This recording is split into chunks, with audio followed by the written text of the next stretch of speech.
to order. Maggie Berger, are you on the line? I am, yes. Can you guys hear me okay? Yes, we hear you well. Great, wonderful. So we're going to talk to you about our tax increment financing, what we can and can't do, what are availabilities of funds and when. You've had a chance to look at those numbers? I have, yeah. So Maggie Berger with Spear Financial here. I want to walk you just real briefly through the process for being able to collect TIF receipts for projects. I know that you've done some in the past, and so just want to kind of refresh everybody's memory in case not all of you were there at the time that you initially did some projects and some borrowing or of obligations. So the TIF law is very specific, the urban renewal law, that says you have to create an obligation to be able to certify something and ask for TIF receipts. We feel like obligations, and this is bond counsel's decision, but bond counsel decides that obligations in the past have been anything like an interfund loan, meaning maybe you have the money internally, you're going to lend it to yourself to do a project, and over the next few years you're going to collect the TIF receipt and pay that fund back from where you originally borrowed that money from. So that's creating an obligation, maybe the interfund loan. Creating an obligation may be a rebate agreement where you're going to enter into an agreement with the developer that says, developer is going to build this, pay new taxes on it, and we're going to rebate back a portion of those taxes for a set number of years. And then the third and final way really is to create what we call an external loan, and that's just a bond issue, right? So that's you going out, borrowing money, and then being able to use those dollars that are coming in from the TIF to pay that debt back. I want to point out that obviously borrowing money, there's cost of issuance of doing it, there's interest rates that are consideration. We would recommend at this time that if you did an internal borrowing, that you would talk to your treasurer and see what your county funds are invested at. And even if you internally borrowed the money from yourself, you would charge yourself an interest rate because if you're taking money out of fund balances that we're accumulating 4% interest today because we've got interest rates, we've got reinvestment rates, you shouldn't be harming the overall, fund balances of these county funds by not collecting interest and paying yourself back interest for the loss of that income that is not there while you've borrowed the money. So just a little background on that. The second part to creating an obligation is you must amend the urban renewal plan. So the urban renewal plan is the original document that got set up at the time of inception or maybe got amended in the, since the time of inception of the TIF area. That urban renewal plan basically says, here's what the plan looks like. We're going to use these dollars for economic development projects. We're going to use these dollars for whatever, your initial decision was to use the dollars. When you amend the plan, you're adding additional projects to the plan because the state of Iowa says under a House file that was passed in 2012, the state of Iowa says you must amend plans and tell us what you're going to, use those TIF dollars on. Explain the project to us in paragraph form. Tell us how many dollars you anticipate to collect, principal, of the dollars that you're going to collect, and how you're going to do that. Are you going to do that with a rebate, an internal loan, general obligation bond, whatever that may look like? So that's really what I want to say step number 2 is, okay? So step number 2 is the urban renewal plan. Step number 1 is identifying the project that you want to do and what potentially you could borrow those dollars for. I had explained to Carla in a brief conversation that we had that, the TIF dollars must be spent in the TIF area. Sounds like you have a pretty good bubble, let's say, around those wind turbines, and that it shouldn't be a problem to spend some of these TIF dollars in that TIF area.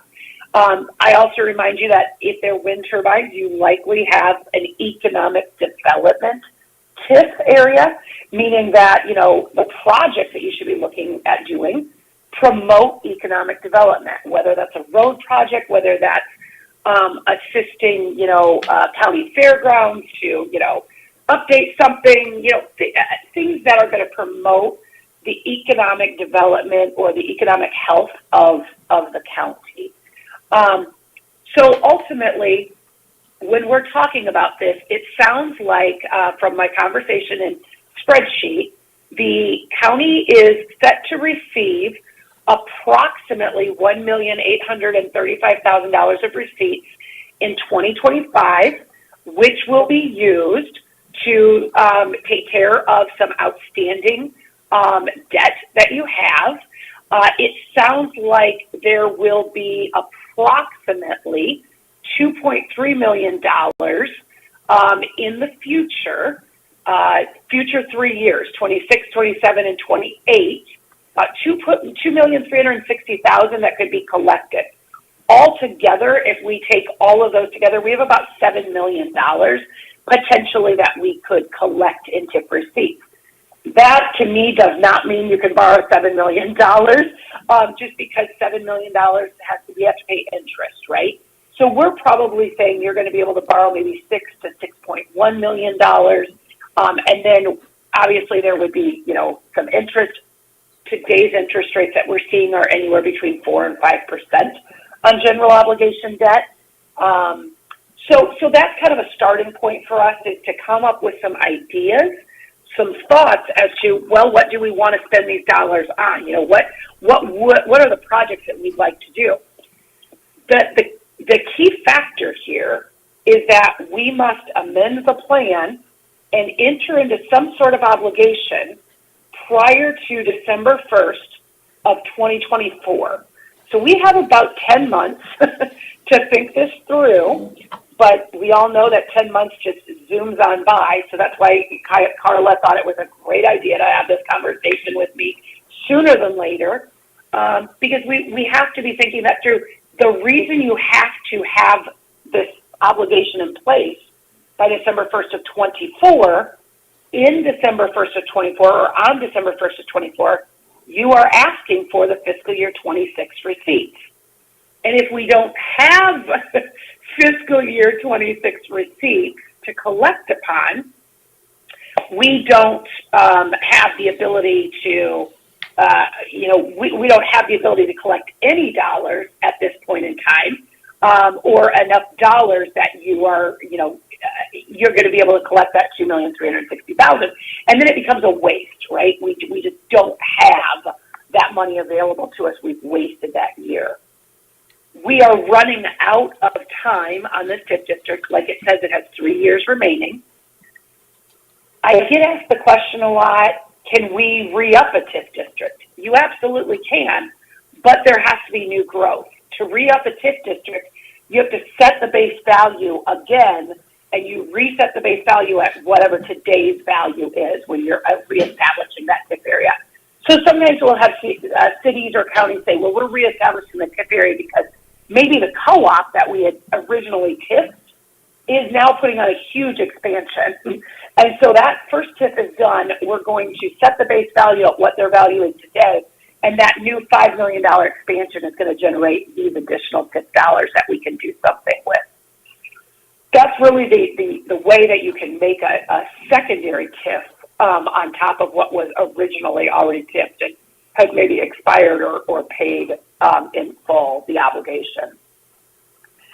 I would answer any questions that you have a little bit about that, and then we can continue to talk about, how we go about, setting up obligations, things like that.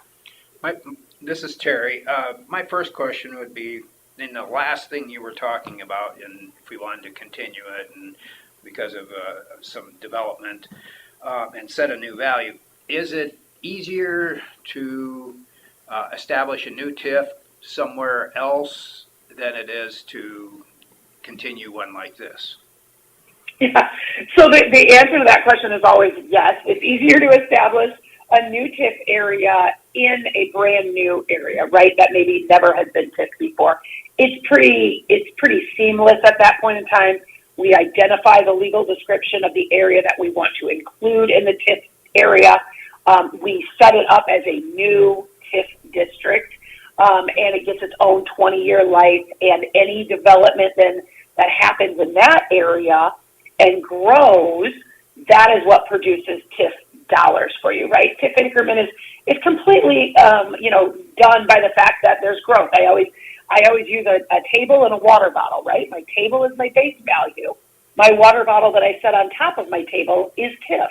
That is the increment. Those are the dollars that I can generate because I have built something over and above that base value.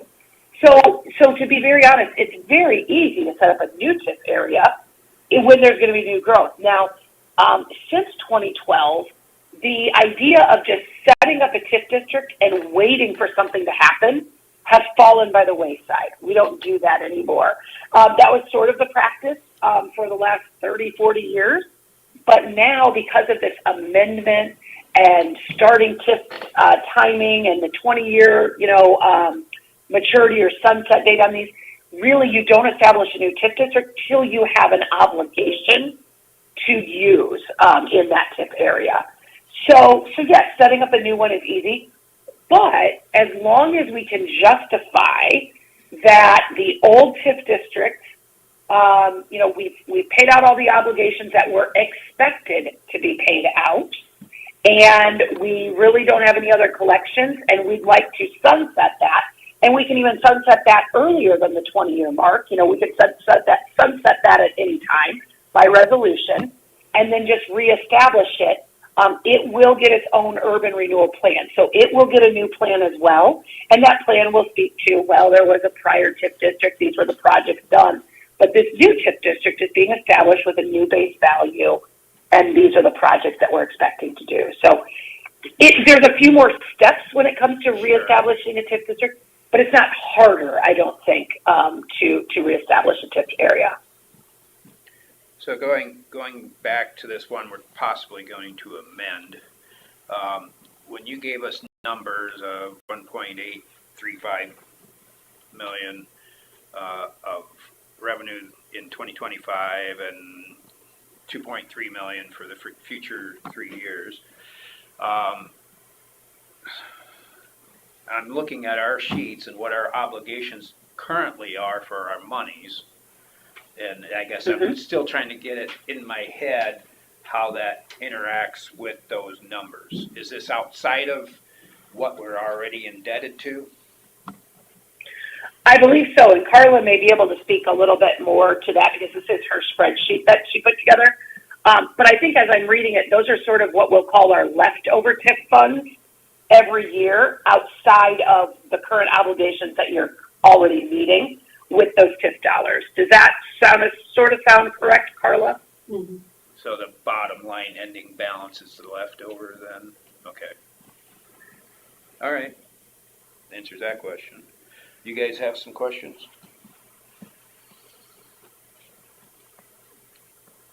Our county engineer's in here. I mean, do you have some questions? For me, it all boils down to the timing of and how much money, and then we can. Yeah. I'm happy to run you some debt service schedules that would show you, what exactly you could get and pay back with the $7,088,000 that I'm kind of anticipating. I would say that from a timing perspective, we need to borrow the money if we want to maximize the full $7 million of receipts. We would probably want to sell debt this fall, right? Early fall. We're probably talking like August, September, October. We're going to want to sell debt so that we can get everything done. And Carla has met all the laws and requirements to putting this on her TIF certification for fiscal year 26. With that being said, if we issue debt, and engineer, this is what you want to know from me, if we issue debt, you're going to need to spend those dollars in approximately about a 2-year spend down. And so, we're going to need to have some projects that we'll say are kind of, I hate to use the term shovel ready, but we're going to need some projects that are going to be able to happen in the next couple of years. Just because the IRS basically says you can't be borrowing money and just sitting on it and collecting maybe some interest income off of it. You can't be doing that. You've got to be spending the money because you're doing this in a tax-exempt format. The people that are buying your debt and giving you the money, they're not paying federal income tax on the interest, which makes the interest a little bit lower. If you go out and get a mortgage today, it's going to be 6.5% to 6.75%. You're going to borrow money between 4% and 5% because you're a public agency with tax-exempt authority. I think you have to look at it from that perspective. The other perspective that I do want to talk about with the board is you can use these TIF dollars, right? I think you should use these TIF dollars. When Carla sent me this, I was like, it would be wasteful if we don't use these TIF dollars on a project. But when we borrow a GO debt, it doesn't have to just be paid back with TIF dollars.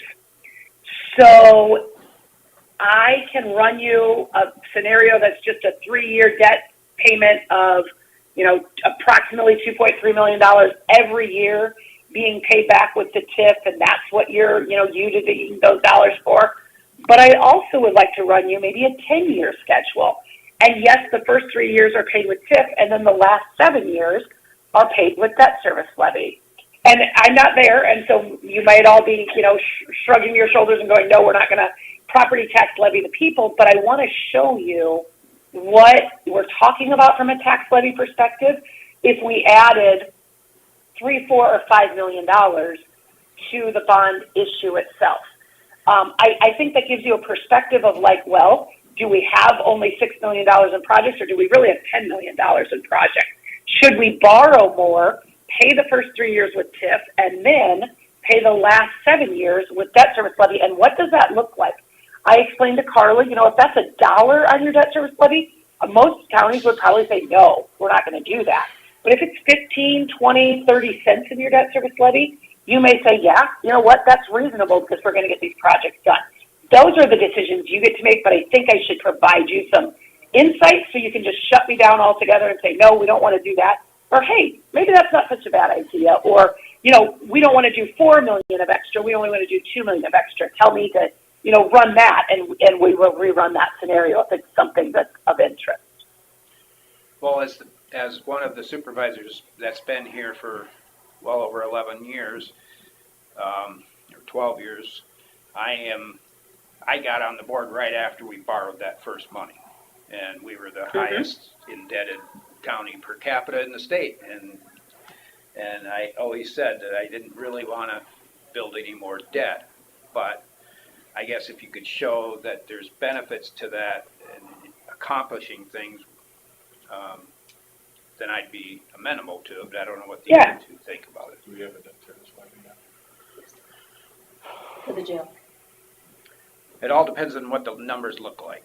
I suppose the one thing to look at on this is we've got, the $2.3 million per year coming in revenue, and after it ends, that 2.3 probably times 40% is going to be ours after the schools and all that get theirs.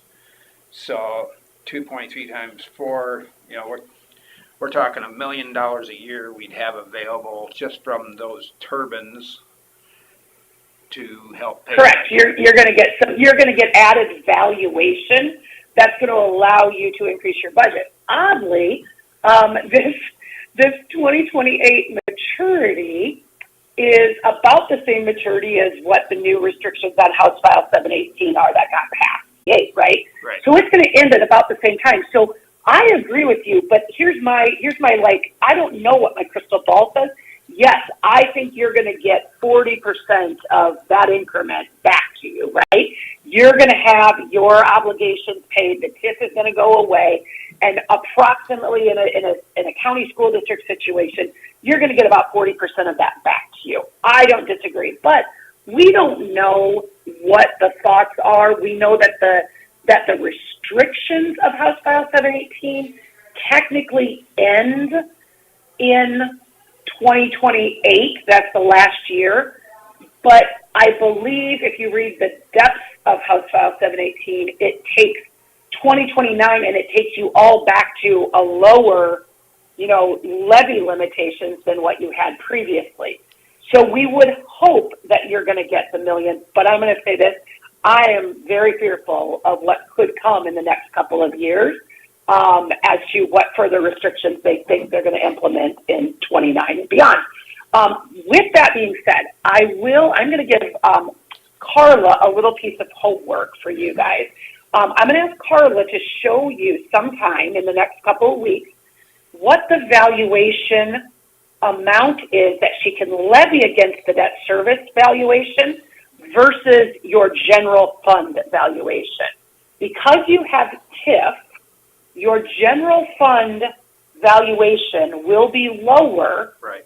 than what you can levy against the TIF value or against the debt service valuation, because debt service is a protected levy, right? Like the TIF cannot take your debt service valuation away. You get that, so you're getting all those wind turbine valuation in your debt service levy, which to me means having a debt service levy is not a bad thing, right? You're going to get more bang for your buck. If I levy 50 cents in the debt service, I'm going to get more money, more actual property tax dollars than if I levied 50 cents in in your general fund levy. So I'll just, if you've never seen that, I'm going to ask Carla to show that to you because it is kind of interesting. That's why I know it's my job to issue debt for people, but I always remind them of that. If they have TIF, that can really be a benefit to you, that you do get a little bit more bang for your buck out of the debt service levy. So, talking about that, if we do have one other turbine area that was developed a couple of years ago. I think currently, if we tried to put that into a TIF district, we would still have years 3, 4, 5 in the ramp up. I think it's at 20% this year.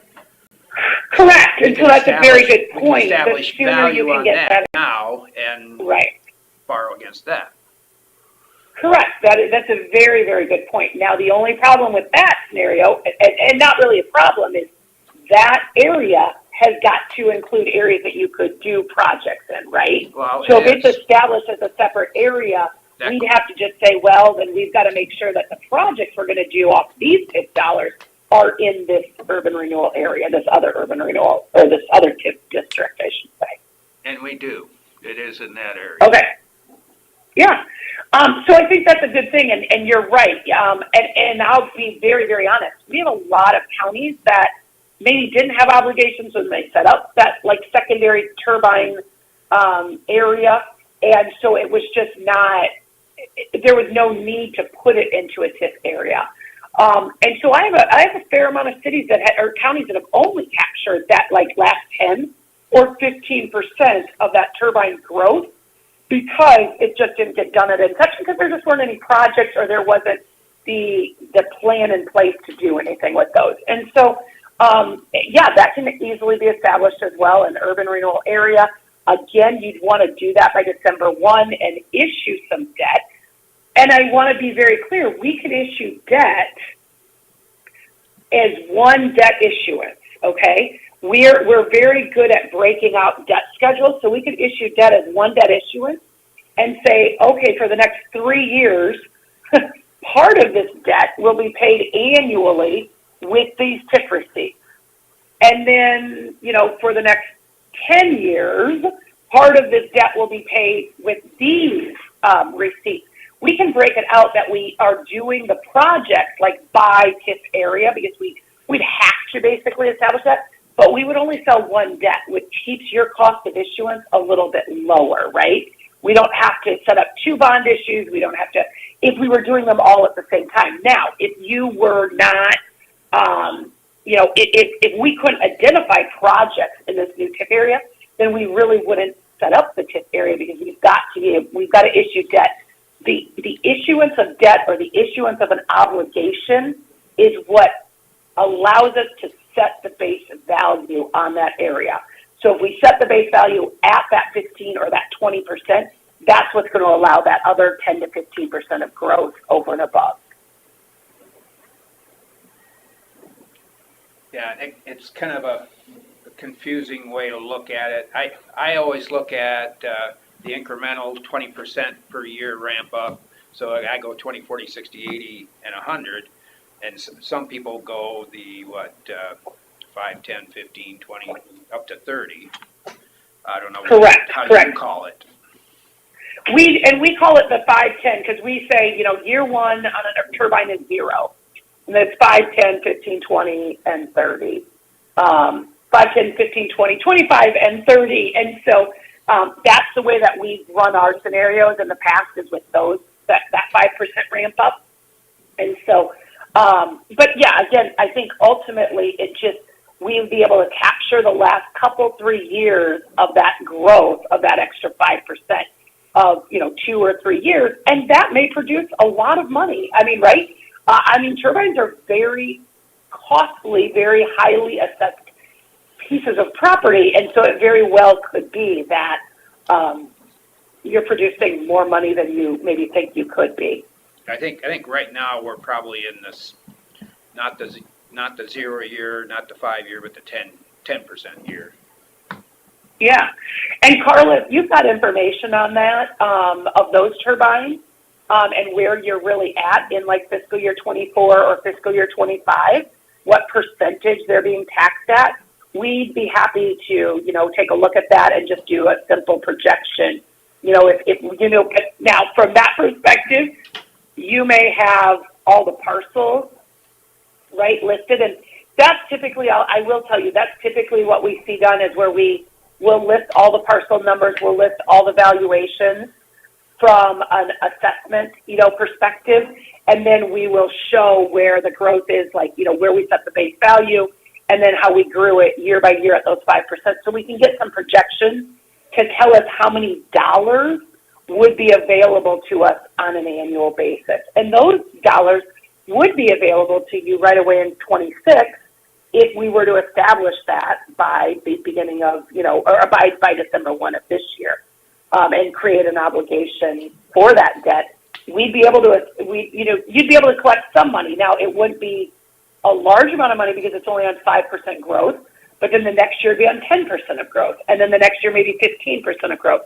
So that's, that's where we then ramp up the repayment of those bonds and tier that debt schedule to kind of match what, what you have available and received. The very simple way to issue bonds is just say, hey, we need $10 million and we're going to do level debt service. That's the easy way. I don't have any TIF bonds that were done the easy way. County debt that we've got for TIF is not the easy way, right? It's kind of the hard way. Like, we ramped up, we did this, we did that. And so that's really where we're at. Once you establish that TIF area, you should be able, and this will be a bond counsel legal question, you can establish a TIF area for 20 years. Now, the life of the turbine, although it started, 3 or 4 years ago, let's say, we just have to confirm with bond counsel that they'd let you collect those TIF receipts, and they'd max out, right? In 3 or 4 years, they'll max out, and that's, you're going to collect the same amount pretty much every year after that. We'd have to confirm with bond counsel if they're going to let you go out the full 20 years from when we set the date for the base, or if they're going to let you only go out like the 17 or 16 years that remain of that original turbine 20-year life. So that's a question we can ask bond counsel and they can advise on. And I imagine when we're going to do this, we want to make sure there's a little cushion in there in our payoffs each year on the revenue in case Correct. the legislature comes in and does House File 718A or something. That is correct. We never set the debt service to exceed or even get close to, really, we'll say. We always try to leave $100 to $200, $1,000 of cushion in that debt service payment, because all that does is we would tell Carla, just keep collecting at the maximum because maybe you could pay the debt off early, right? If you keep collecting at what you could collect on and you're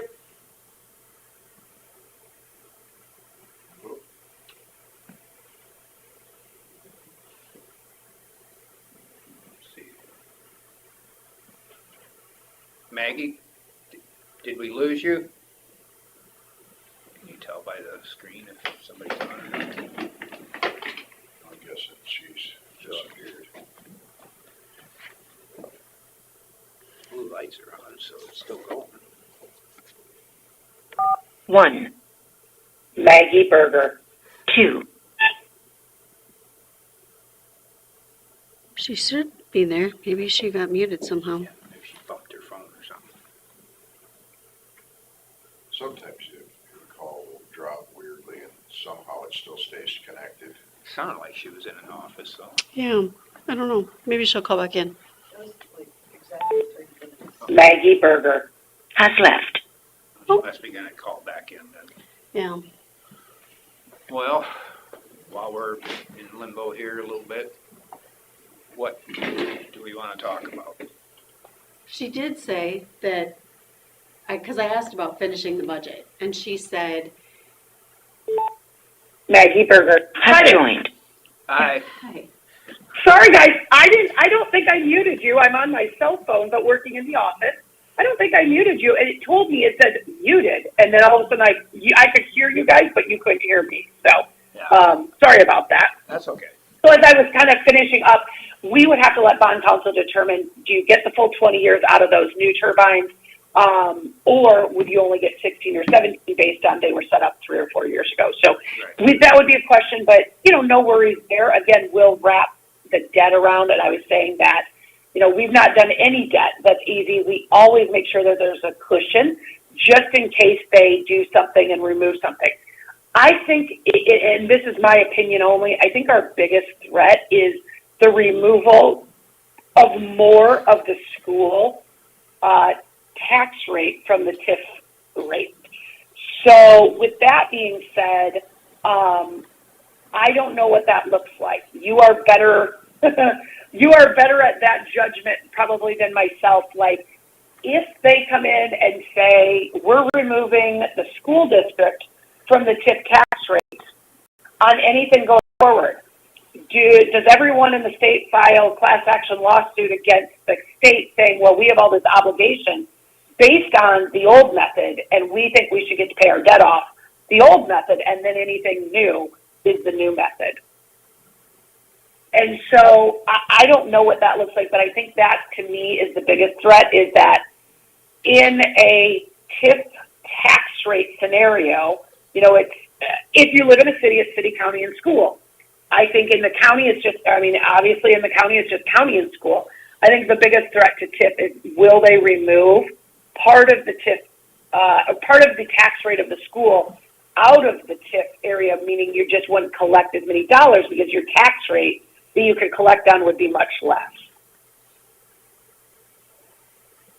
All right.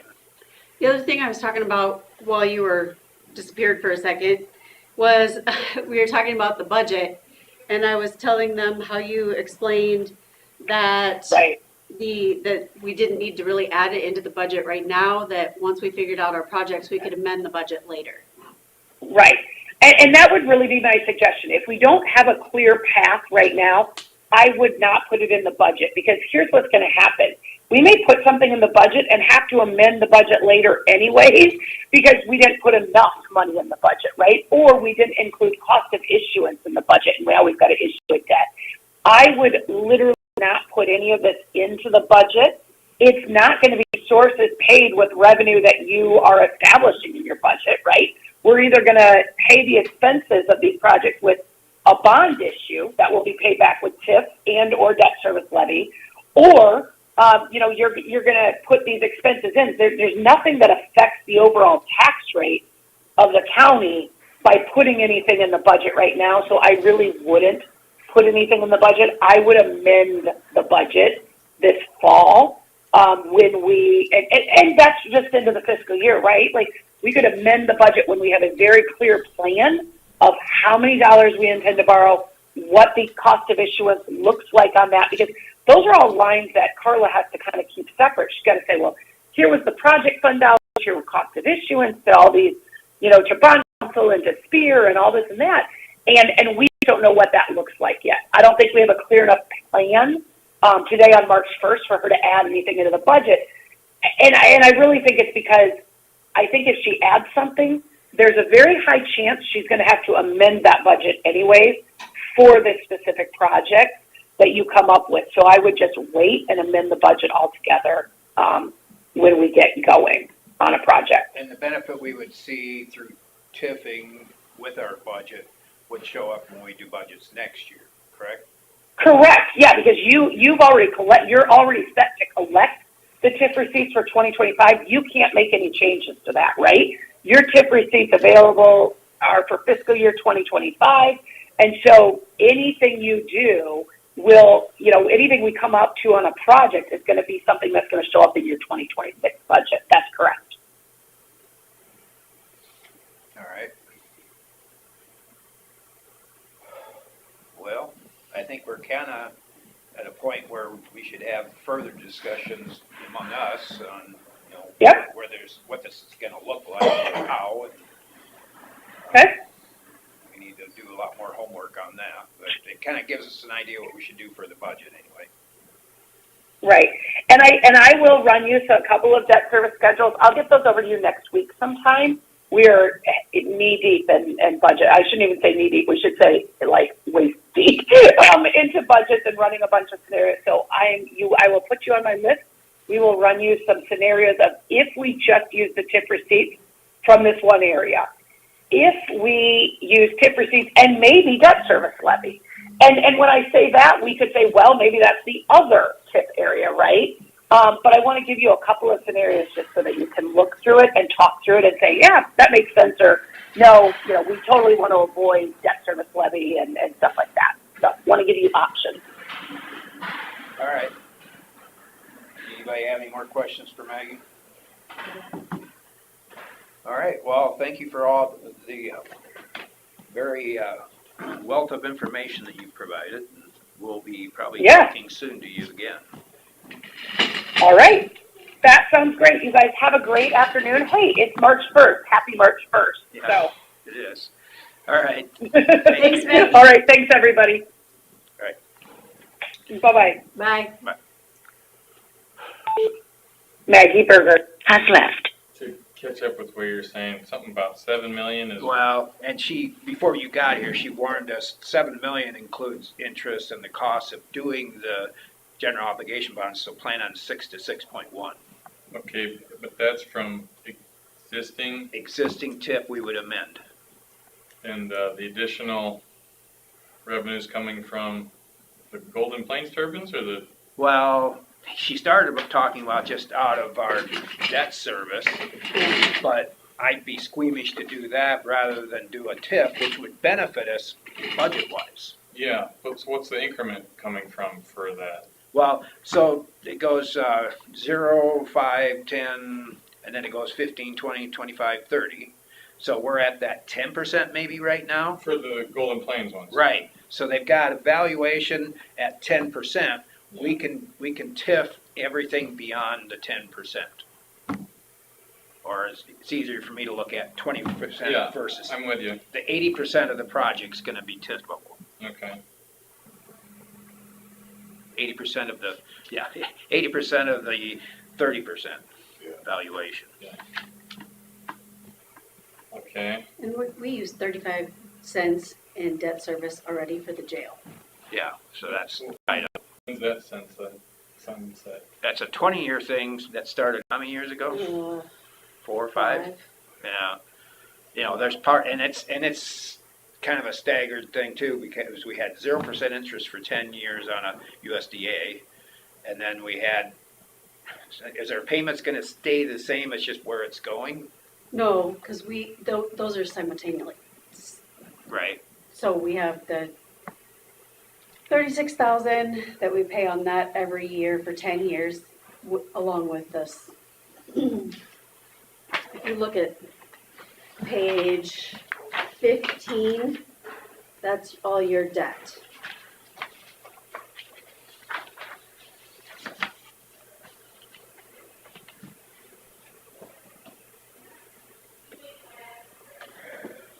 Would you like to look? Sure. So we pay 2.25, over 2.25 per year. Well, no, more than that, 265. on the one loan, 36 on the other. 266, yes. Two payments on the public safety center every year. Yeah. Which page? This So- one says that's so- in 27. So does that mean after 10 years, then the 36 drops off and we stay at whatever I'm sorry, I cannot hear the thing you just said. the two? So on year 11, Okay. would our principal payments still be 25, or did he schedule it to where it's at increased amount of principal, you know, where he made our payments stay the same overall? On the UR2? No, on the Public Public Safety safety. Center and USDA, on year 11, does that go up to reflect that the other went down? And No, they're completely separate things. I know, but it seems like he worked Oh, it out. Jeff? Yeah, The Public Safety Center has been refunded. So, the top one, yes, not, yeah, the USDA So- hasn't been touched. those are equal payments now. Okay, all right. So we will have less debt on year 11. Yes, less payments. Yes. So that'd be, 5 years from now or whatever. So she was asking, can Carla get her what percent they're in?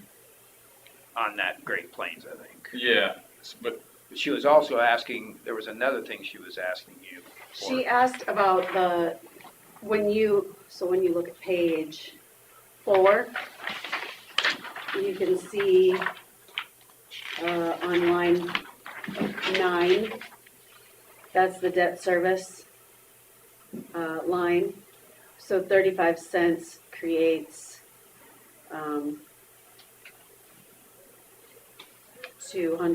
$299,000 worth of property tax.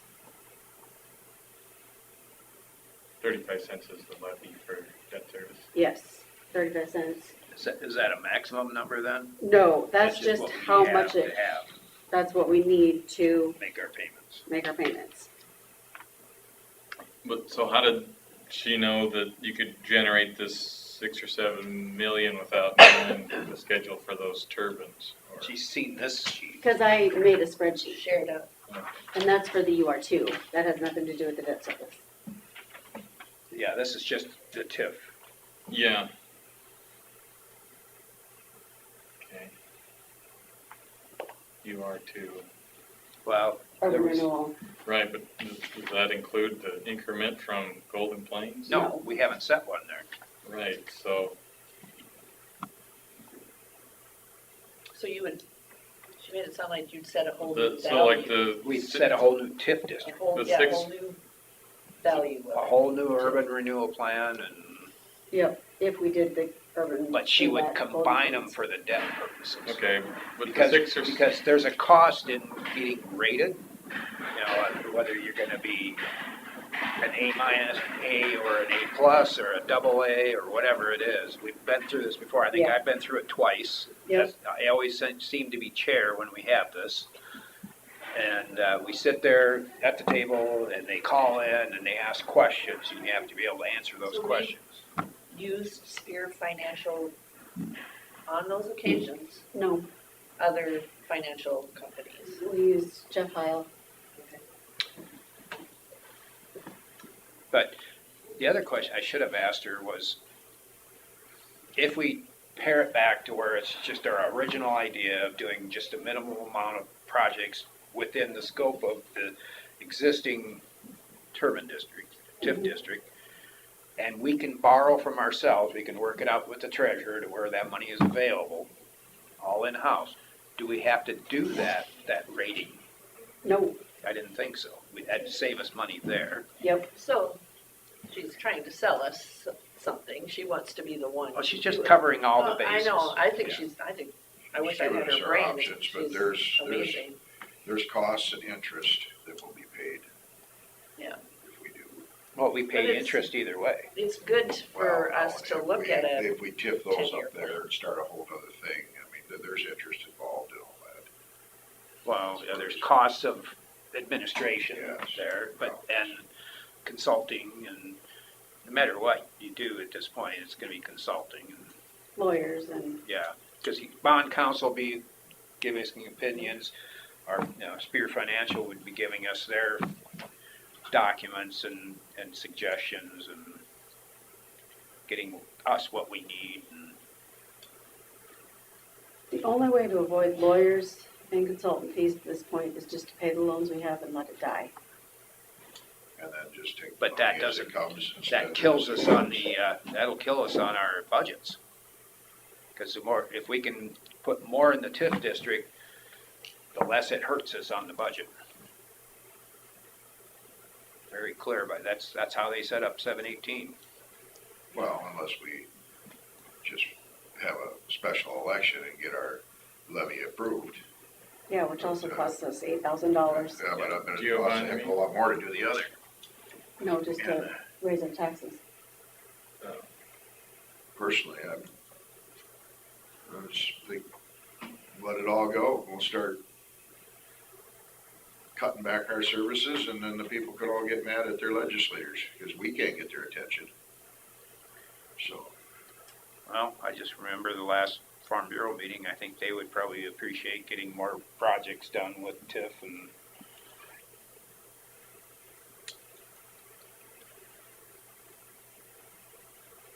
because those are turbines kind of paying for those taxes rather than us or through road use taxes.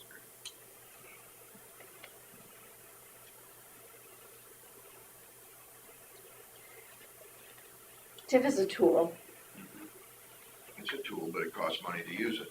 yeah.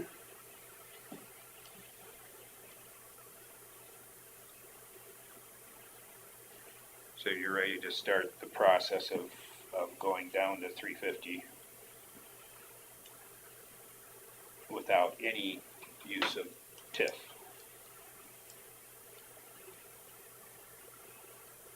Part of me says we should do that, yes. I was kind of that mindset for my first 10, 11 years. But now, since they changed the rules this much, it's like we gotta use all our tools. We gotta make some accomplishments to, TIF certainly helps the rural and secondary road funds. Is it gonna help somehow with, the general levy? I mean, I had some transfer from general, but, limited, and now none. But I guess that's how I see it, is instead of trying to plug all these projects into my budget, now our budget can,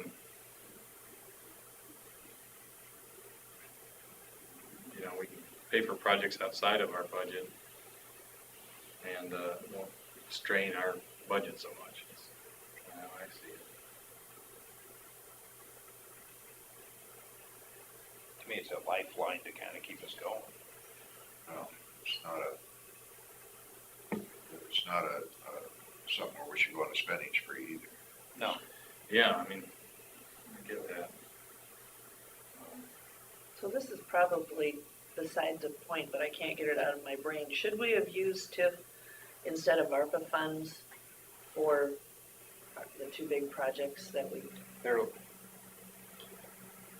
justification, economic development? well, that one up there could have been Yeah, TIF. I don't think the public health could have been used for TIF, but I think the conservation could have been. but we had to use up our ARPA funds too, Regardless, regardless. we didn't So- have to. We could give it back. But and let it's one of somebody else those use it. things, that's why I'm bringing it up. It's one of those things where you don't use it, you lose it.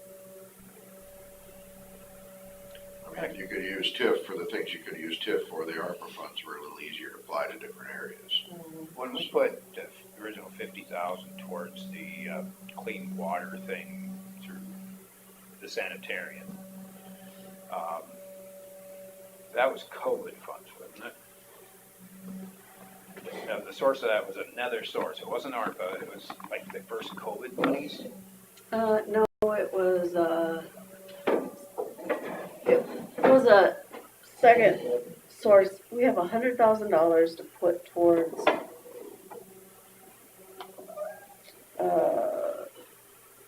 towards water from,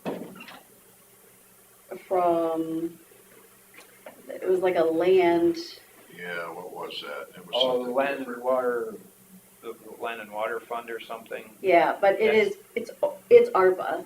It's taxes paid by the pipe, or not the pipelines, but the well drilling people, the oil well drilling, land and water trust fund or something. Yeah, something Yeah. like that. And I don't know, why did they give that out? It was just part of their budget then? It's just part of ARPA.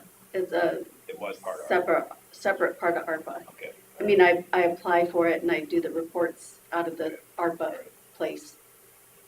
Because when they apply for permits to drill,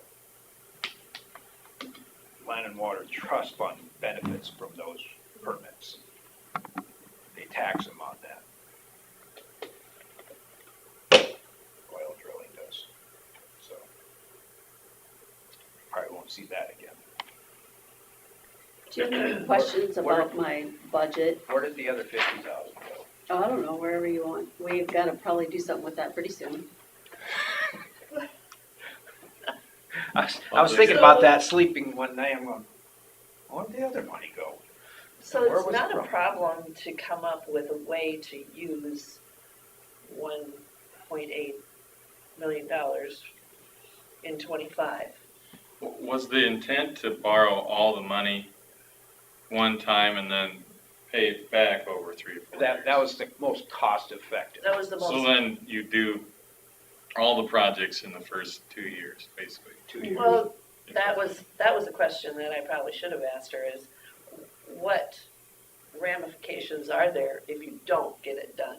You Yeah. probably, You get a fine because you are required to spend that. You can't, where's that go?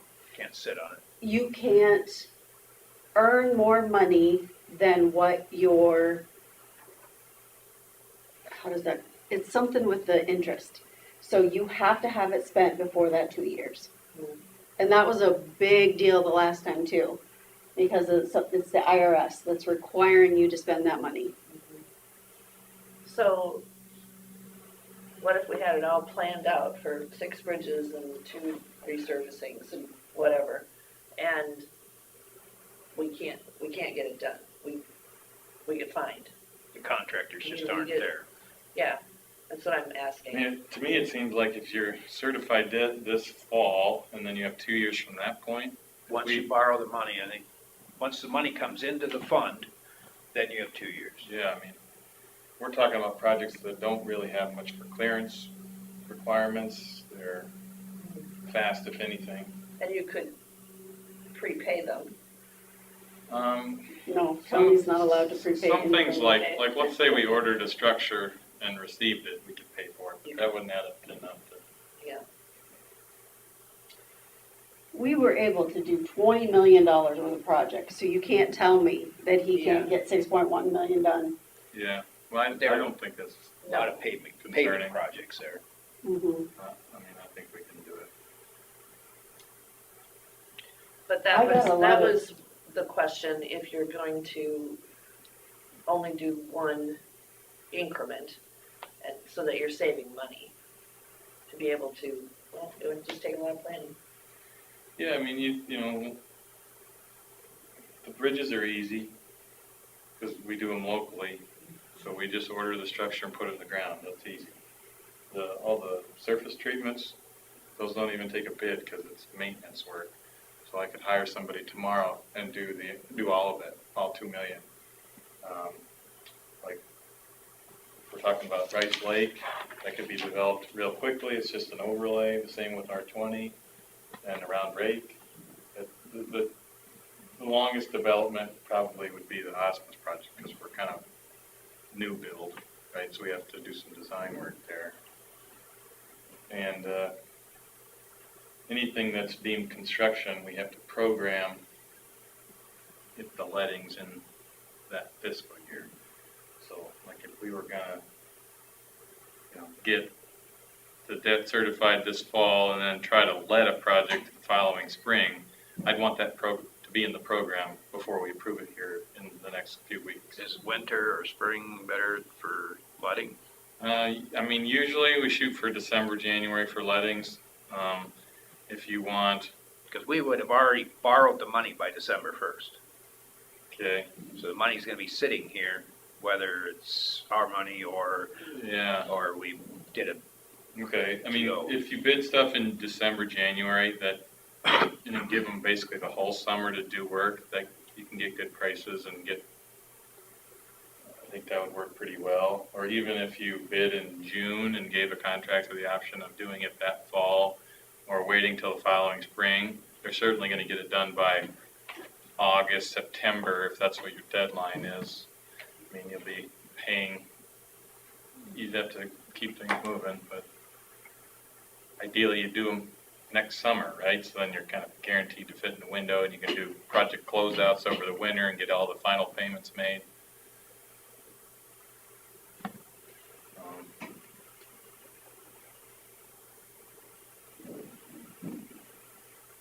Like what else would hang us up? If we're paying things locally, that kind of changes the schedule a little bit. We don't have to run it through the federal aid process. We don't have to run it through DOT lettings. We don't have to do some of the stuff that has a defined minimum schedule. I mean, you already have over $7 million. Yeah, or well, I guess your grand total was 6.3. Yeah. Seemed like it was more than that, but you added wrong. So when she kept asking that it's in the TIFT area, that's not a problem either. I mean, Well, it's not, we may have to amend that area a little bit on here, but that Great Plains one that she was talking about, that's up in that corner up there. So I Yeah. suppose we'd have to justify certain projects to that one because it's in that area. Okay. Right now, everything would be, I think, in the existing area except for like the north-south part of the Osmus and then the 3 bridges I have on here. How about is Rice Lake? I think it's, at least part of it is, a couple years ago, we noticed that all of the road center lines weren't showing in the DOT's inventory. And so I think maybe that was, so it doesn't show up on a DOT map. So when they created the map, I couldn't highlight a road that wasn't there. So, and it's also really tiny, so I don't know. I mean, I have so, I don't have that with me, I'm I sorry. mean, here's the map that I have, and you can see that it shows basically the road all the way up to the clubhouse, and then there's no roads around there. So, how technical would you need to be on that? Is there a description written too for it all, or? How does that work?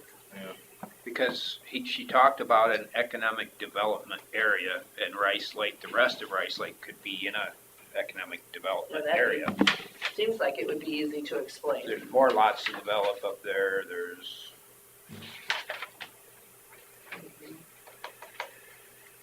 But yeah, The golf course itself. or it could be amended on the current one. yeah. But my fear on that one is, are we able to get our right-of-ways in place? I wouldn't want to force the right-of-way issue. Yeah. We have room. Just We the don't whole have thing. another issue. Yeah, you're not talking huge money up there. If you were to, let's say, wrap all these together and get up to the clubhouse and then try to do the neighborhoods as a standalone project in the future, once we have everything buttoned up. It's not maybe 150,000 or something like that, it's not millions.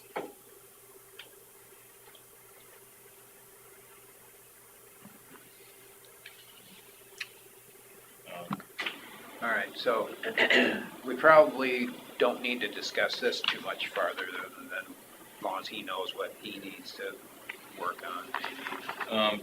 Ethan had mentioned is our shop project off the table for this? Well, we would want to, Are you looking at it at that place over there then?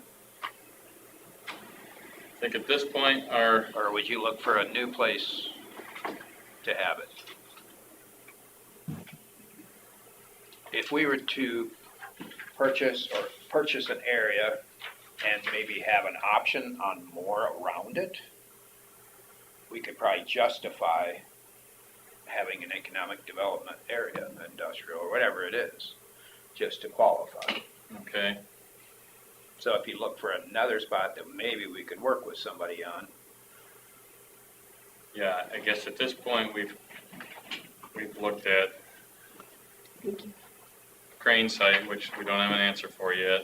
We've looked at Kurt's Laden property. bad thing with the right crane there. site, everybody comes flying over that hill and we've got slow equipment pulling out like they do, and where would your access be? Would you go all the way to this north road or something and get some land there and develop a long driveway to Guess the I north? haven't noticed that to be a problem, but I know I've seen cranes sitting there waiting and waiting and waiting to get out, you know. That would be the one drawback, because right at the bottom of that hill, people really take off, even though Yeah. they're not supposed to.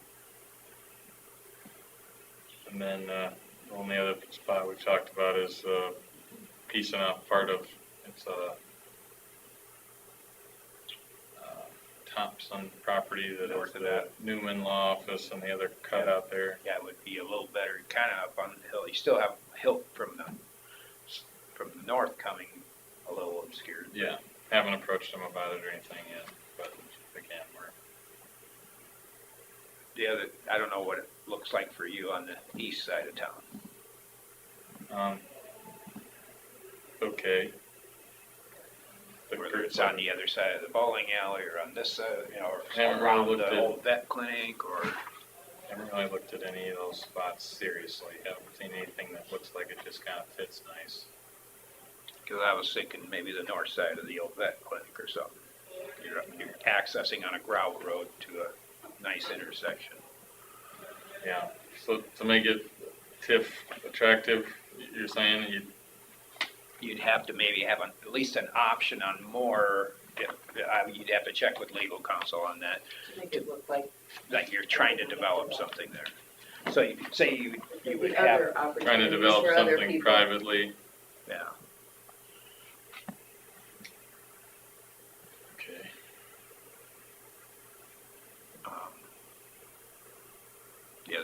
the other side of the bowling alley too, there's some land there between Fletcher's and the bowling alley. Yeah. I think it's a parcel that started out as 40 and then the bowling alley went in there, I don't know if it's 30 some acres.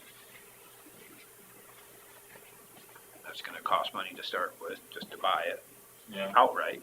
right. I'm guessing you'd have to have a minimum amount of, maybe probably at least availability of 100 acres to make it look like an industrial development. Crane site, you're gonna utilize the existing building, right? I think we're kind of feeling like, based on the buildings they have out there and the layout and our previous conversation, that it doesn't seem like there's a building that would really work. So if you could build a new main shop and use some existing buildings as out shops, maybe that's an option. Or just biting the bullet and, building a full-size shop like we have elsewhere and putting it all under one roof. It just takes a little bit more money than I think we have planned for, but maybe not. But I'm still waiting on. So I guess, in my opinion, I think it's still a possibility, Okay. depending on how we would do it, just whether you're interested in. It's just that if it's not like exactly what they want, anyway, and as soon as we acquire it, it will not be on the tax rolls anymore. Right. We're smarter to look. But we'll be selling one that will go on. Well, it's not exactly what you want, it's a hell of a lot cheaper than new, I would guess. Say it again. The current building out there. Buying something that's not exactly what you want is a hell of a lot cheaper than building a new facility, like just what you want. I don't think you're buying an existing building like that, it'd be much cheaper than buying it. You're saying you think it would be cheaper? It would be cheaper to buy the existing buildings and utilize them than it would be to build a new one. Yeah, we've really looked at a lot of different ways to go back and forth, but, you know, none of their buildings are big enough by themselves. Yeah. That probably makes it big, that's probably the biggest challenge. And then they're also, none of them are new. You'd probably end up spray foaming them. That would tighten everything up, but that costs You know, money they don't too. even have, I mean, they're cold storage, all of them, except for the one closest to their main shop that has, the doors aren't insulated. They have spray foam on the inside. There's no floor drains, you know, it's like, well, Is there concrete in those concrete buildings? in some of them. At a certain Like, point, they're- just because it's a great location doesn't really mean it's a Yeah. great. And I still have reservations of the access to the highway there. Yeah. It's not that bad though, it's not like.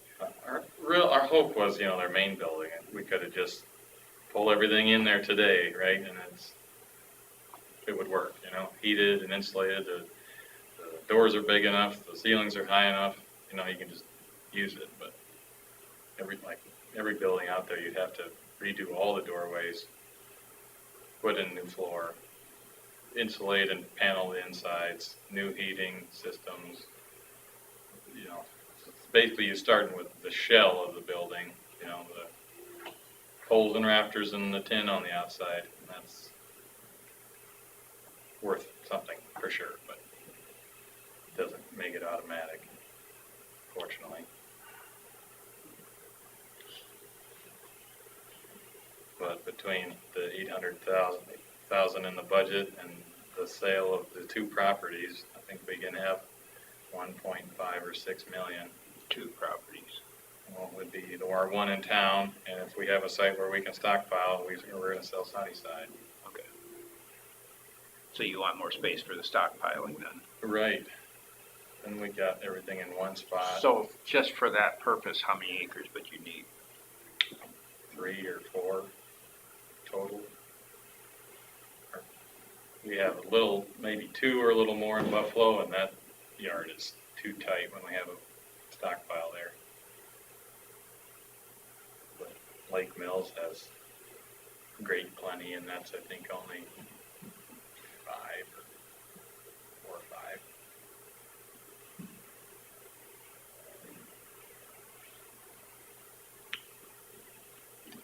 I guess the other thing to look at is who your electrical supplier would be in different locations.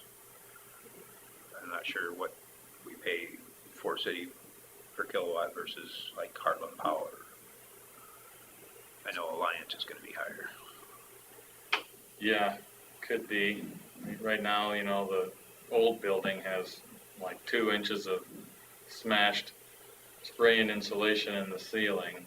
That's about it. So, you know, the efficiencies will gain too.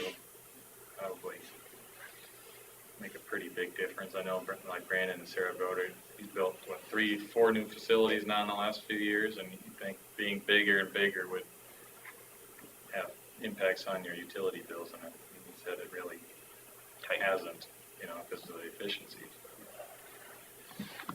We don't really need any extra space. So did we answer your question then? Yeah, Mixed emotions. Sure, I mean, it doesn't sound like the easiest thing to come up with a good plan quickly But we to have time. encompass all that. We have time.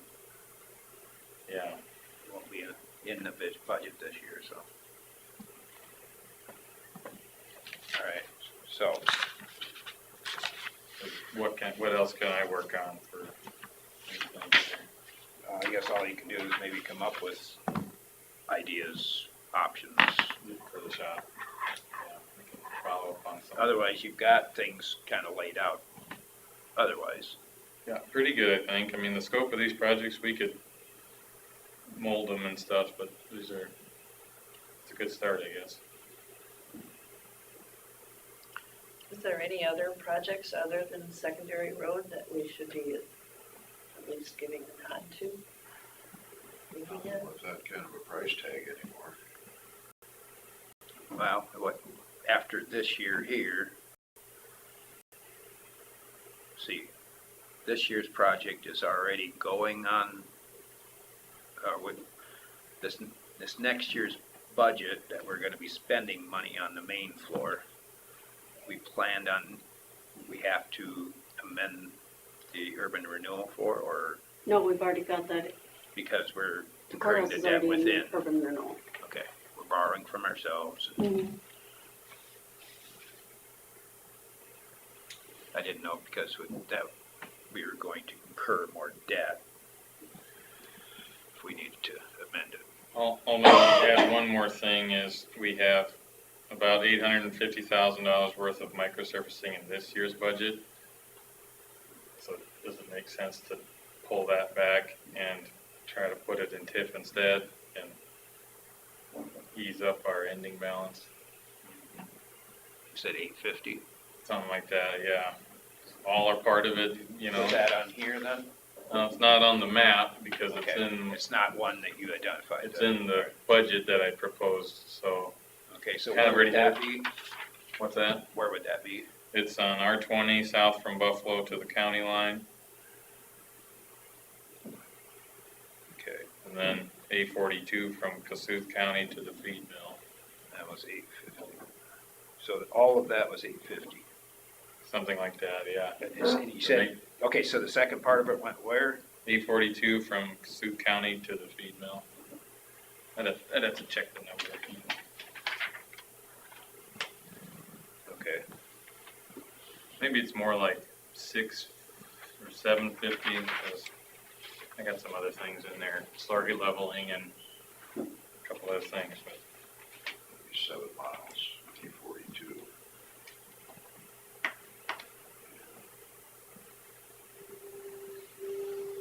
it's 19 miles total. Let's see, must be about 12 miles up R20. all right. And so that contractor's kind of yipping at me, wondering if we're going to do the work this year. And I'm thinking, well, we got kind of some decisions in flux here, but I don't really want to give them the go-ahead yet until. Is that in a TIF district? Yeah, Well, that's where the turbines are. Yeah, Yeah, I I'm was gonna just, say, I'm just clarifying to make Yeah, sure here. yeah, it's in the urban renewal map. I mean, I bet we probably, 16 years ago, probably redid those roads with that yeah, TIF money. right. So we're doing it again. So, all that kind of in my thought of how much money do we actually have to spend and what do we want to spend it on? I feel like if next year we're going to do a bunch of microsurfacing and spend several million on it, why tax the surplus, not surplus, but why tax the balance of the secondary road fund for this year? And So for that project, we were just taking it out of what funds? secondary road fund. Okay. We had built up a balance and then after this proposed budget, it was gonna be back down to like 300,000. Pretty low for lowest it's been in 5 or 6 years. What's the highest it's been? I think it maybe got up to like 2.3 million or something. It might have had something to do with, projects pushed forward or anything? I think mostly to do with, since that nasty year, like 19, when the roads fell apart, we've had mild winters, and all of our projects have come in under budget. And I don't know, we were just kind of staying ahead of the planning and doing really well. So we have another 200,000-300,000 each year, and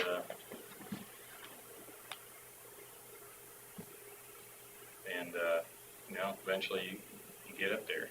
I think the ending fund balance has been growing since like 17 or 18. the 800-some thousand projects for this year, are they already? I have a quote on them, but they're maintenance, so I just went to the contractor. Is it, cheaper to do it now and then wait a year, and then it's gonna cost more. You'll be paying it with different funds, but it could end up costing a lot more too. Yeah, I mean, no way to know, but, from last year to this year, the prices have been pretty level. But from the year prior to another year prior, 30% increase, so. Yeah, see, you just gotta ask yourself if you're feeling lucky, I guess. Yeah, I mean, to me, it seems like we've crested the worst of the inflation, especially in the construction industry, and contractors are kind of looking for work. Like, obviously it can change, but no, I don't think I'd have a worry that we'd be shooting ourselves in the foot Hello. price-wise. In the board meeting with your boss and the Yeah. supervisors. I guess my thought was maybe we'd do half or something. Okay. Yep, Micro's the kind of job where they gotta move a lot of equipment here. So you wanna do as much as you can when they're here, but, that was your employee wondering why you don't answer your phone. uh-oh, are we supposed to be? No, that's Monday, never mind. It's Friday. I think, if we were to do, let's say 30 miles at once or something like that, you'd probably save more in economy of scale Oh, well. there than you would lose in 1 year's inflation, probably. No, that's a good point for that too. The bigger the project, the better the bid usually. Certainly in micro for sure, because they move so much equipment to do the Yeah. job. So, I mean, if that's the case, I can, strike part or all that out of the budget and change nothing else, and we'll just have a better ending fund balance and kind of be able to have a better plan next year when we put the budget together about what's happening with TIF and which projects go which place. I guess you can probably put information together either way and let us know. It's gonna be in the budget, but Yeah, You get- 'cause I'm not redoing the budget again. It's done. Okay, you don't want me changing any numbers, you mean? right. If you change any numbers at this point, I'm gonna Just push whether- buttons. Well, Whether you use it or not is gonna be what we decide later. okay, Any that's really, changes to the budget will have to be That's- amendments later. yeah, that's fine, that's the only thing I really need to know. If there's And you don't money in have, there, we you plan don't to have spend it, to don't amend the spend it. budget to not Just don't spend it. spend it. Just- Right, And just because it's in your budget, you don't have to spend it. It's always a good rule. right. So then what do we need to do to decide whether to spend local money on that or just I hold don't it? think that's a discussion for today. Yeah, we can need to move forward with just the budget. You can certainly put your brain to Bring, it. yes, and bring then us some proposals. Well, okay, the two proposals are do it or wait. Well, you'll just have to put that together and show us advantages and disadvantages. If there are any. I see an advantage already. I think to because me he's that- gonna have $800,000 that he's not gonna spend on it. But like Bill said, is the cost gonna go up in that year? But like he said, it could also go down because it's gonna be a bigger project, better bids, so. Yeah.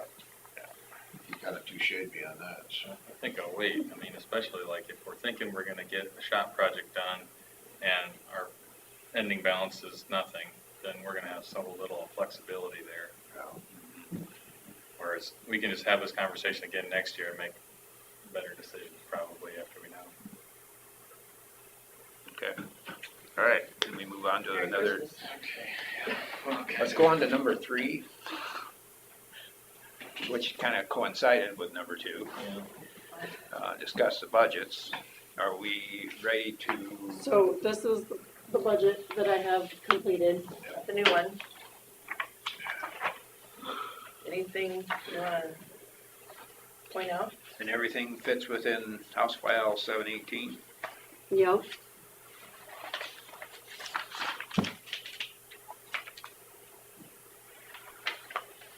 There's anything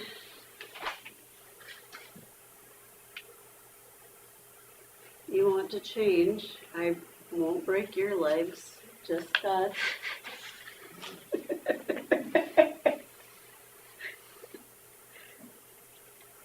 I guess I'm up the adage, if we qualify through the 718, we can figure from there. For next year.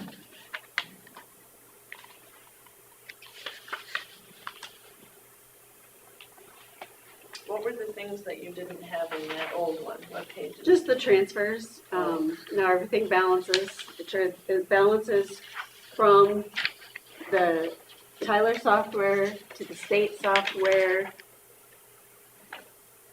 So everything balances, everything's in there, Yeah, because the transfers weren't gonna affect the levy. no, I just had to make sure that they were all in there and that everything balanced. Raises were getting kicked out of other counties when they submitted? Is that Yeah. what it was? Yeah, But you submitted this already or not? I just proposed it, And it went through without any? and I don't know how it would do that. No, I thought that was kinda odd. It was just a, Unless there was just a Glitch. clerical error there, they Just a- did. but it happened with multiple counties. They sent it in and all the raises came back zeros. I don't know how that works, because I didn't either, that's why I came back and asked Do you you guys. put that in there, like a percent? I mean, is I it don't just- put it in as a percent, I put it in As a number, as just a number, budget number. so I So it don't, must have been something between last year's and this year's that they, Whether it was the state side that was kicking it back or well, the that's the way they software made that it was. sound.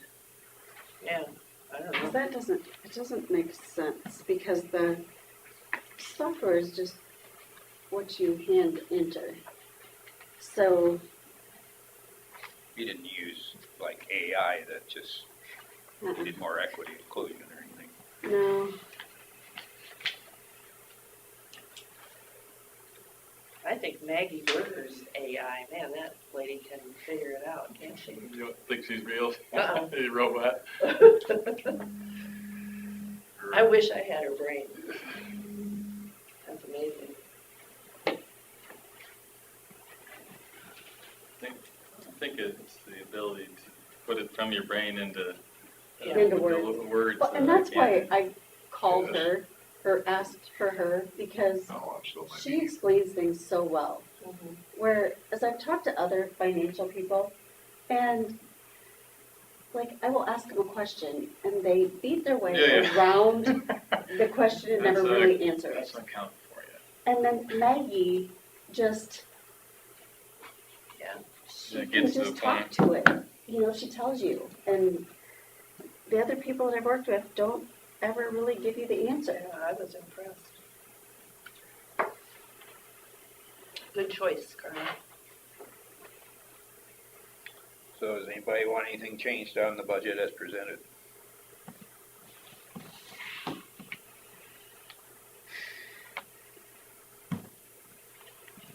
So our next action would be to approve the budgets through this document. And this isn't a final approval, this is just, To get it to the public hearing. you know,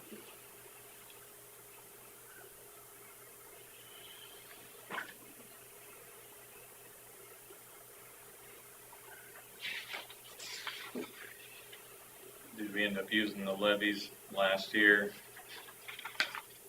Minus the 3% or whatever for general and rural? there is, I did make a change to the general supplemental, What page is that?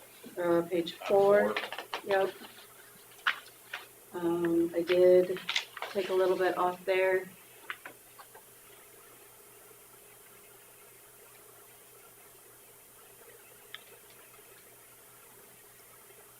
How about like rural supplemental? That change? I left that the same, I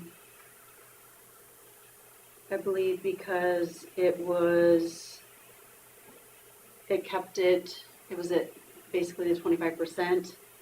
The general supplemental, it was, I think it was close to 50% of the expenditure, so I took it down to close, or it was, no, it wasn't, it was like 35, so I took it down to 25%. Because that's where we shoot for the balances, so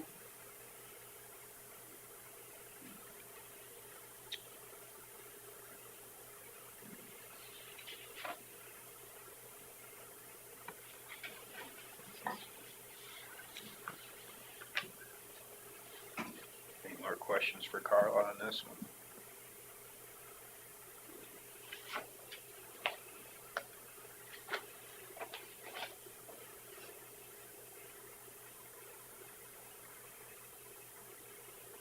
Hearing none, I'll make a motion to approve the proposed property tax levies and take us to the next step. I'll second it. That leaves the budgets where they are in our last discussion. For fiscal year 25. Yes.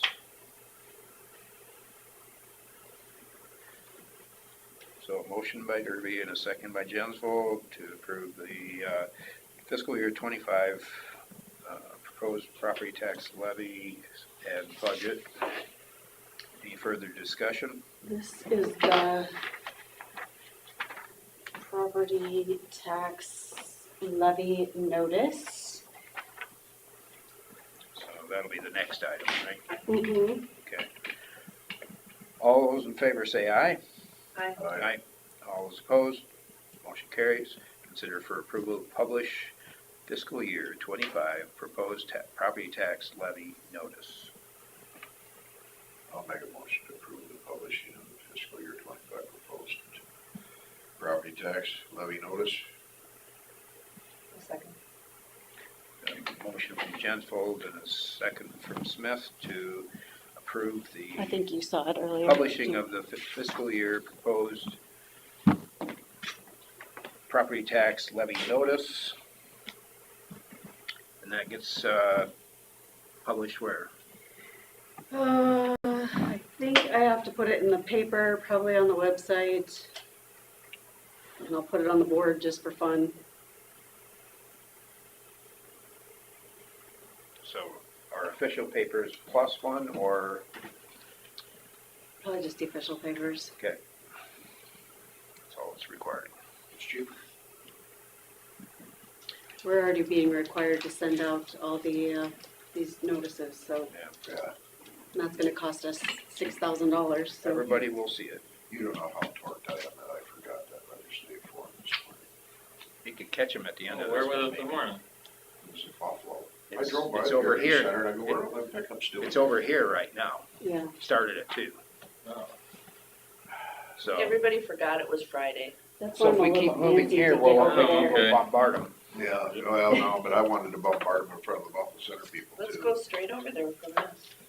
Okay, so all those in favor of approving to publish fiscal year 25 proposed property tax levy notice, say aye. Aye. Aye. All those opposed, motion carries. Set the public hearing for proposed property tax levy. Where are we looking at there? March 26th at 9:30.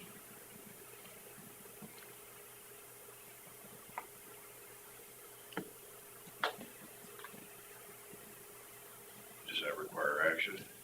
Yes, one of these, I'm trying to think, one of these notices require you to have a separate meeting for it. Like completely separate. Well, it's gotta be at night. Oh, so I think, people if can I think I attend. saw where you have to Yeah, have a let me night just meeting double for check. the other people. Let me just double check to see what I remember you- reading something about that in legislation. So the working people can show up. Yeah, kinda like we did with our meetings for the EMS and, I think you're right. I think I saw that somewhere. alright, All right. For Have me? fun. keep at it.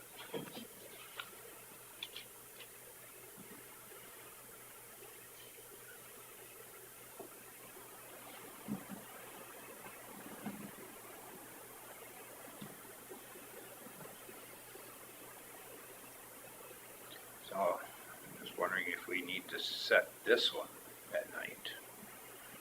Or if we have to have we can have, it seems like it's gotta be, I just remember reading a document that said it has to be at night. I mean, you're still not fair to the people that work second shift, Yeah, no, I, or the people that can't drive at night. yeah. That was the biggest problem with some people, was they don't wanna go out at night. That's why Salem Church has a Saturday afternoon, how is that? They want a Saturday afternoon noon church because the little old ladies don't want to drive early on Sunday morning because Zion and Thompson does weather. Saturday afternoon church, and Lenton is Wednesday afternoon. Oh, Works out with the pastor better. oh. Whatever works. And they're all older.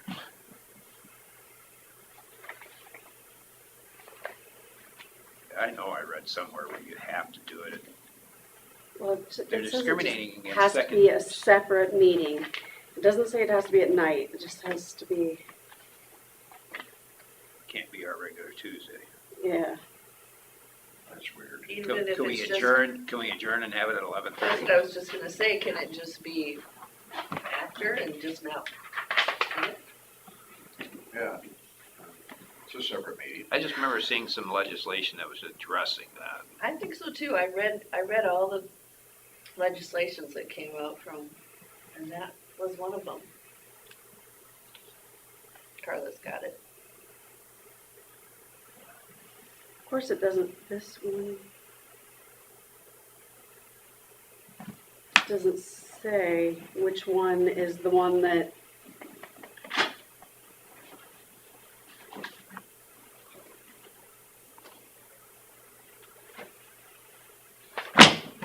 see if you see it on there.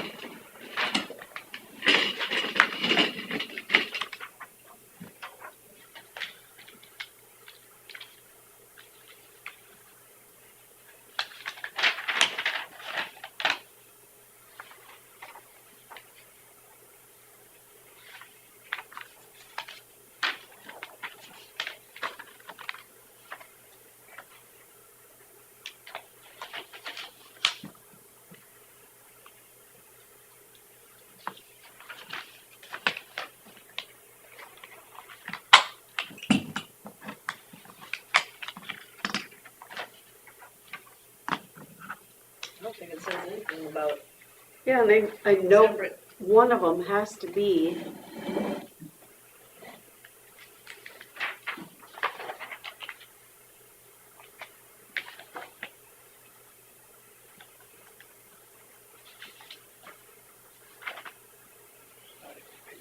Back here.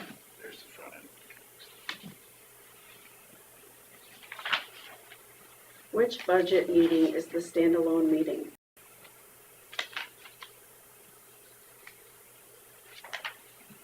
Which budget meeting is the standalone meeting?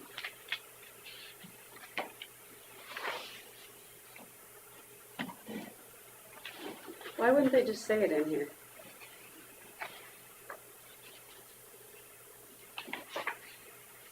That's dumb.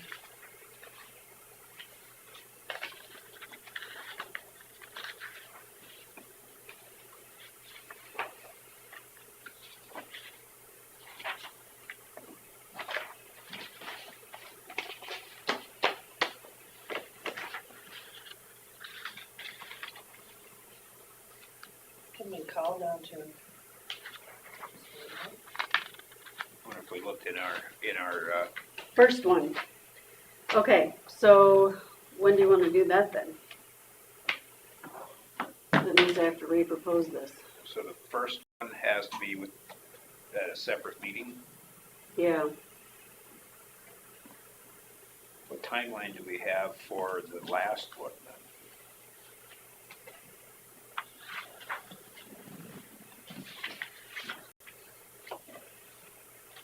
So the one we set for 3/26 has got to be a separate meeting. Does that be a separate day? I don't think so. I think it just, they said it has to be, like, you adjourn this meeting, it has to be a separate piece of paper, it has to be, Oh, so it doesn't have to be in that, all right. I mean, I would say, like, let's go to lunch and come back at 1 o'clock type of thing, but, Plus the meeting's short that day, because it's 11 too. Just never know. Yeah, well, we can always adjourn the regular meeting and then have that go start later again too, but,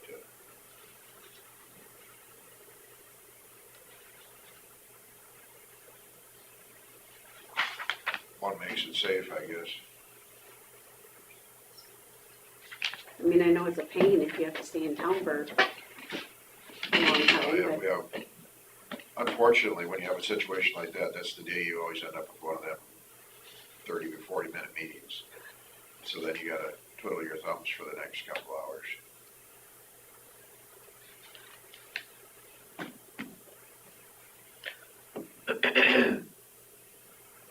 Well, you just wanna do it at 11:30?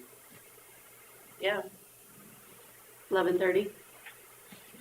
Okay, was that your then motion if we have to then? finish up our other meeting, we You were can come. making that motion then, Oh, yes, I will make the motion. for March 26th at 26th at 11:30 11:30, in a separate meeting. a separate meeting for proposed property tax levy. Right? Second. Notice. Okay, no. Perfect. All right, I got a motion from Smith and a second from Jensvold to set a separate meeting for the proposed property tax levy. That's a public hearing. It was motion by Smith and a second by Jensvold. All those in favor say aye. Aye. All those opposed? Motion carries. So it's gonna be March 26th at 11:30. Problem doing it on another day even or whatever, but you just as well not have to pay the mileage twice. Yeah. Right. Okay, we'll do, Is that it then? yes. You stand adjourned. Okay.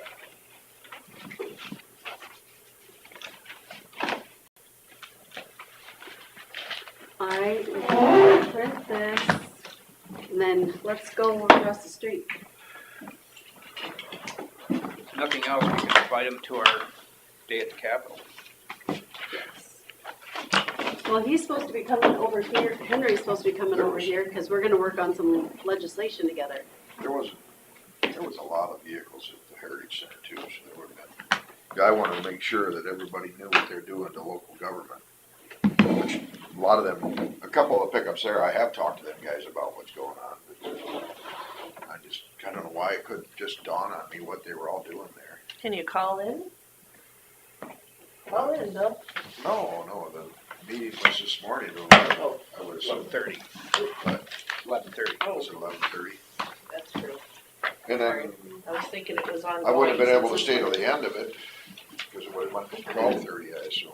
Yep, at least. And I had to get here by 1, but I would have certainly been there. Guess who's mediating the ones this afternoon? Who is? AJ. The way Oh, she really? is. She asked me because Beth has got COVID, Oh, and then I figured